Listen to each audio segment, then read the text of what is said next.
भारतवर्ष कह रहा है जय हिंद। लेकिन बंगालियों का बंगाल है, पंजाबियों का पंजाब है, बिहारियों का बिहार है, गोरखाओं का गोरखालैंड क्यों नहीं?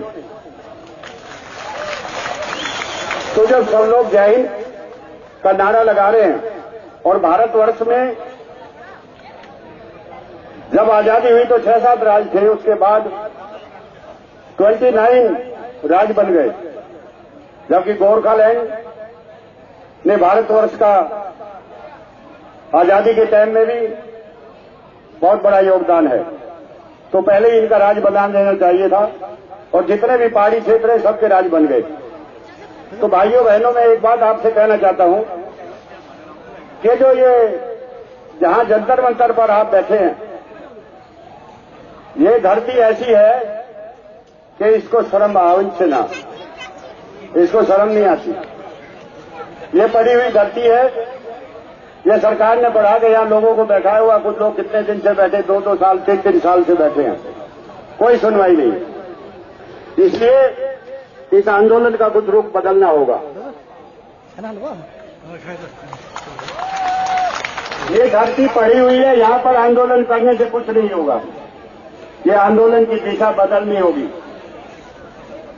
भारत के प्राइम मिनिस्टर के यहां रेस कोर्स में वहां से शुरू करिए, अगले संडे को रेस कोर्स में आंदोलन करिए, रेस कोर्स की धरती पर जाकर के बैठिए।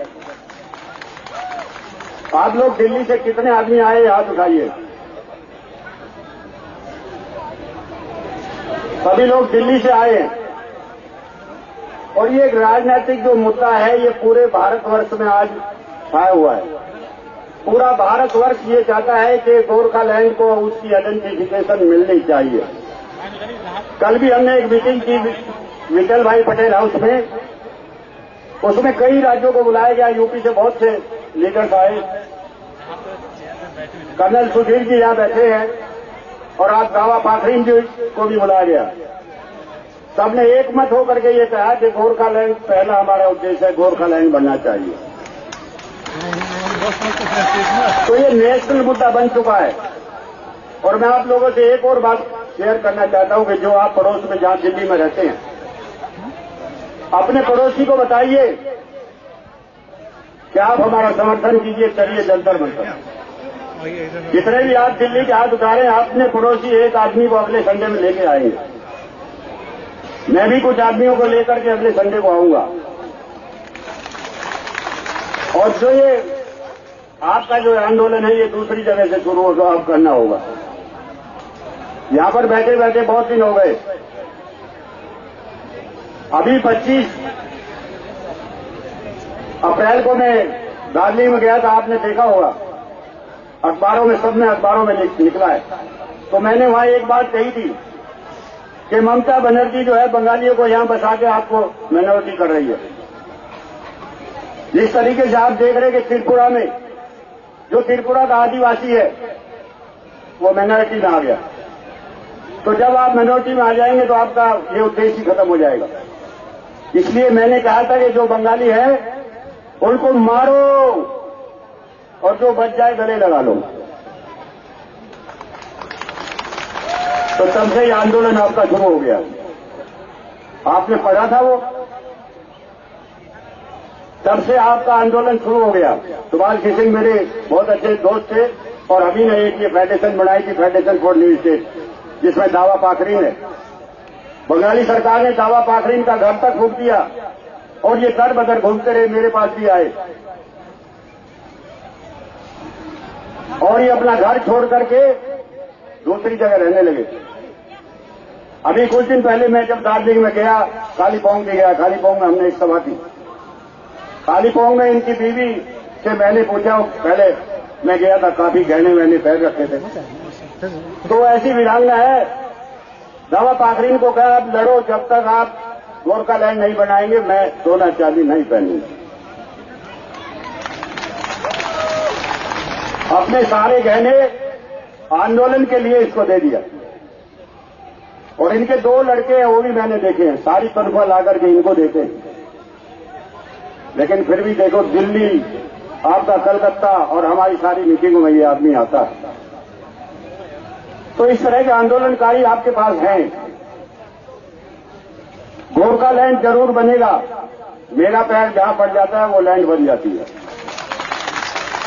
उत्तराखंड हमने बनाया, छत्तीसगढ़ बनाया, झारखंड बनाया और तेलंगाना भी मैं 3 बार जेल गया हूं, तेलंगाना भी बनाया।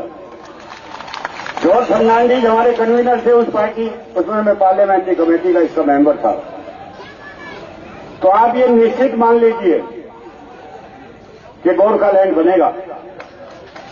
और मैं सरकार को बताना चाहता हूं कि जब तक आखिरी छोर का आदमी, गोरखालैंड का आखिरी छोर का आदमी जब तक जीवित है, तब तक हम बलिदान देते रहेंगे।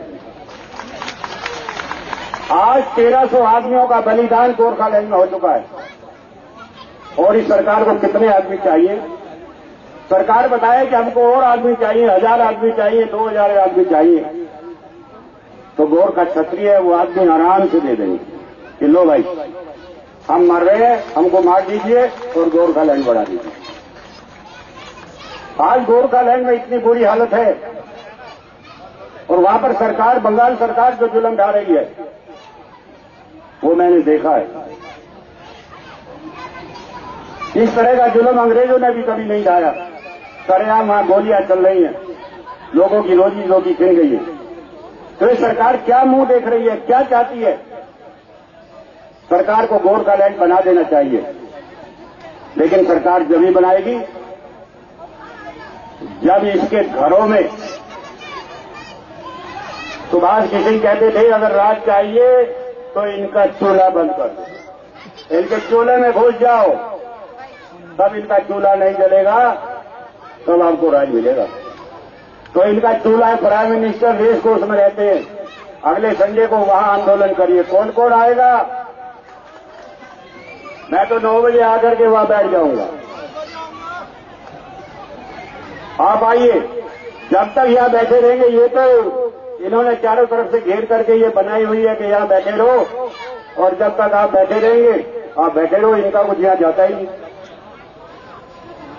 इसलिए ये आंदोलन की दिशा आपको कुछ थोड़ी बहुत बदलनी पड़ेगी।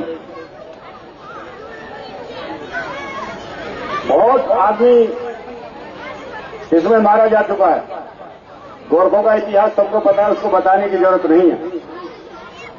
अब आंदोलन की दिशा किस तरीके से तय करनी है, क्या करना है, उस तरीके से ये जो कोऑर्डिनेट कमेटी है, अभी ये 4 तारीख को शायद दावा पाफरीन और ये सारी जितनी यहाँ पार्टियां हैं ये मीटिंग कर रही है, तो मैं उनसे भी कहना चाहता हूं कि अब आंदोलन की दिशा बदलिए।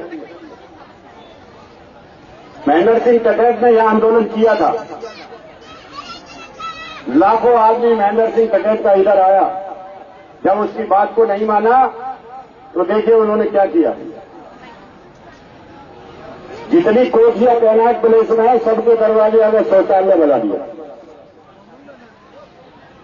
कहां जाएगा शौचालय? कोठी के आगे।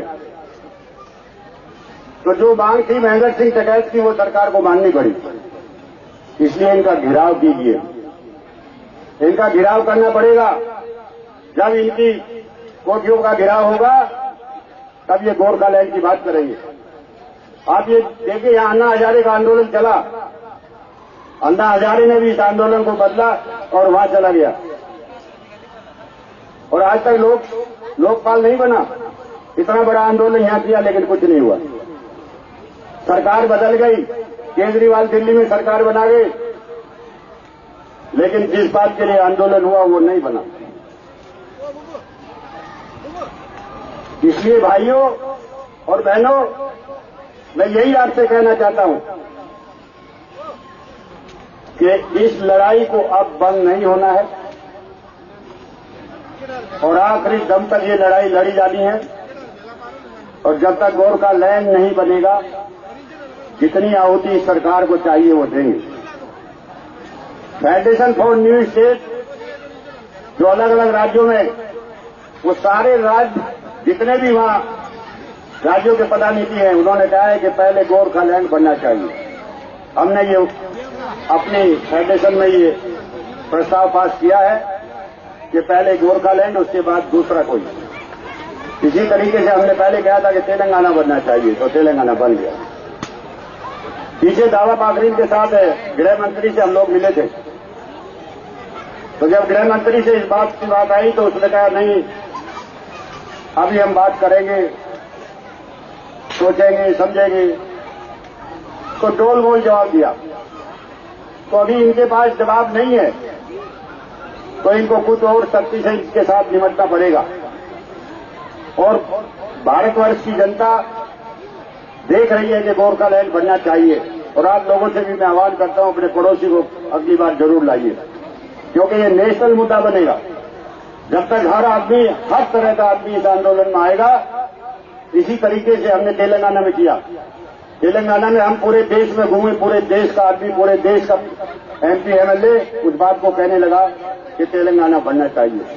3,500 आदमी की बलि तेलंगाना में दी गई, 1500 आदमी करीब मुझे मालूम हुआ कि यहां पर भी बलि दे चुका है।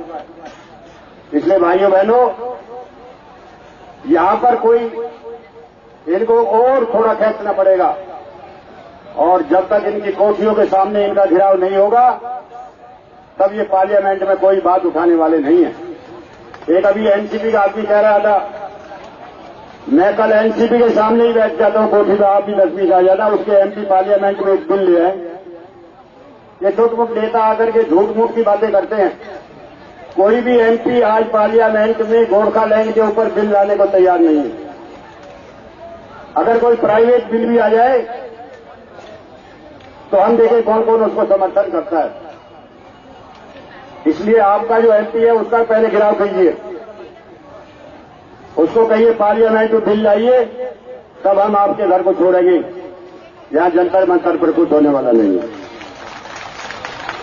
आप एक ही काम कर दीजिए, या MP को ही घेर लीजिए कि घर से बाहर जब निकलेंगे, जब ये वादा करेंगे कि हम पार्लियामेंट में बिल लाएंगे, चाहे मैं पार्टी में रहूं या न रहूं। जितने आदमी बंद करने, इनको बंद कर लीजिए। एक शांति प्रिय आंदोलन करिए, उसकी कोठी प्राइम मिनिस्टर को छोड़िए, पहले इसको लीजिए, उसके बाद प्राइम मिनिस्टर के यहां जाएंगे। बोलिए क्या करना। आंदोलन में यहां आपके भी जो लड़के लोग हैं, बहुत लीडर बन गए, बहुत भाषण करते हैं, लंबा लंबा भाषण, आप बंद ही नहीं होते। इसलिए अब आपको स्कीम बनानी है। आंदोलन बहुत हो चुका, भाषण बहुत हो चुका, श्रेष्ठा भी बहुत लंबा चौड़ा भाषण कर गए, वो भी मेरी फेडरेशन में थे। तो इस तरह के भाषणों से ये नहीं होने वाला। इसलिए आप मेरी बात मानिए, अगले संडे को ये यहाँ का वो कौन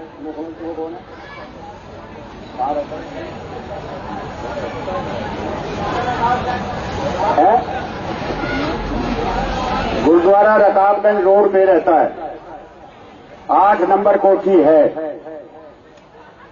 बताइए कौन कौन आएगा। यहां हमारे जो भाई बैठे, मैं इनका धन्यवाद करना चाहता हूं। ये जोत जलाए रहेंगे, ये जोत जलाए रहेंगे, और हम लोग अहलूवालिया के अगले संडे को सब कोठी पर बैठेंगे। IB वाले सुन लो, अब आंदोलन की रूपरेखा बदल रही है। अब आंदोलन करना है, या भाषणों का टाइम अब नहीं रहा।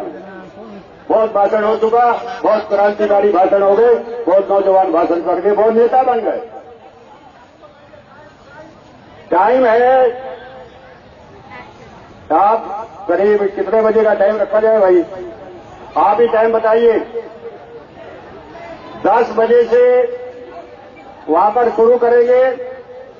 हर एक जिसके पास वो माइक हो, मुंह वाला माइक ले आओ, जितनी गालियां देनी उसको देंगे, नहीं तो रिजाइन दे। वहां से तब उठेंगे, नहीं तो रिजाइन दे। यहां का प्रेस मीडिया, मैं बताऊं, प्रेस मीडिया बिल्कुल बिकाऊ है। जितना बेईमान प्रेस है, उतने ही बेईमान यहां के राजनीतिक है। अन्ना हजारे यहां आया, कितने आदमी थे? इतने आदमी भी नहीं थे, मीडिया उससे ज्यादा था। क्यों था भाई? आज मीडिया क्यों नहीं? 1500 आदमी बलि कर चुका है गोरखालैंड की, लेकिन मीडिया कोई नहीं। नेशनल, आप यहां जंतर मंतर पर किस लिए आते हैं? किसलिए सरकार ने यह चीज बनाई हुई है? ये सब प्राइवेट मीडिया है, प्राइवेट। ये हमारी बातों को नहीं उठाता। जिनको जो पैसे देता है उसी की बात उठाते हैं। आंदोलनकारियों के पास पैसा होता नहीं। जो मीडिया वाला मिल जाए उसके चला, हमारा मीडिया नहीं है। इतना मीडिया बिक चुका है कि जिसकी कोई हद नहीं है। सामाजिक मीडिया नहीं रहा, ये अंग्रेजों का मीडिया है, इन लोगों का मीडिया है। पार्लियामेंट में 300 पार्लियामेंट के मेंबर, 300-400 करोड़ के आदमी हैं, 304 करोड़, और फिर भी कई लाख रुपए तनख्वाह बड़े बड़े बंगलों में रहते हैं। इनको क्या जरूरत है बंगलों में रहने की? क्यों बंगले हैं इतने बड़े बड़े? लाल बहादुर शास्त्री ने कहा था इस बंगलों को बंद कर दो, इनमें गेहूं उगा दो। एक सिपाही 553 एमपी की सिक्योरिटी कर सकता है। इनकी सिक्योरिटी लाखों करोड़ों पुलिस वाले लगे हुए हैं। मल्टी स्टोरी फ्लैट बना करके वहां रख दीजिए। क्या काम करते देश के लिए? अपना पार्लियामेंट में जाएं और कानून बनाएं, जो भी करना वहां करें। बड़ी बड़ी कोठियों में सड़कें रोक दी जाती है। इतना देश का खर्चा हो रहा, देश को लूट के खा गए। हम वोट भी देते हैं और हम टैक्स भी देते हैं, और फिर हम कुछ मांग करते हैं तो उसको कहते हैं ये तो बेकार के लोग हैं, ये तो गलत लोग हैं। इसलिए भाइयों, सुभाष घिसिंग की तरह इनके किचन में घुसना होगा। जब तक आप किचन में नहीं घुसेंगे तब तक इनका किचन बंद नहीं होगा, तब तक ये आपकी बात को मानने वाले नहीं है।